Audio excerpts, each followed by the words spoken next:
কাঞ্চনপুর মহকুমার বিভিন্ন বাজারে যে খাদ্য সামগ্রী, প্যাকেটজাত খাদ্য সামগ্রী এবং অন্যান্য সামগ্রী বিক্রি হয় কিংবা বাজারের দাম দর কী আছে সেটা জানার জন্য প্রায় সময় বাজারে আমরা ভিজিট করি।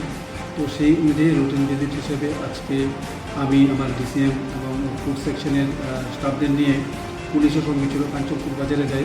আমরা বেশ কিছু দোকান ভিজিট করি। এখন ওখানে গিয়ে যেটা দেখতে পাই যে প্রচুর যে বাচ্চাদের খাবার, কোল্ড ড্রিঙ্কস, চিপস, বিস্কিট এগুলির এক্সপায়ারি ডেট চলে গেছে, বাট তবুও তারা এগুলি সাজিয়ে রেখেছেন বিক্রি করার জন্য। এই সমস্ত মানে যে জিনিসগুলি, প্যাকেটগুলি আমরা বাজেয়াপ্ত করি, এগুলিকে নষ্ট করি এবং নষ্ট করে দিয়ে আমরা দোকানদারকে ওয়ার্নিং দিয়ে চলে আসি যে কার থেকে ভবিষ্যতে না করে। তাছাড়া কি কোনো ধরনের আইনি পদক্ষেপ আপনারা নেন? না, আইনি পদক্ষেপ বলতে তাদেরকে ওয়ার্নিং দিয়ে চলে এসেছি। আর যে জিনিসগুলি ছিল এগুলিকে আমরা নষ্ট করে দিয়ে চলে এসেছি এবং ওয়ার্নিং দিয়ে চলে এসেছি যাতে ফিউচারে তারা এগুলি না করে।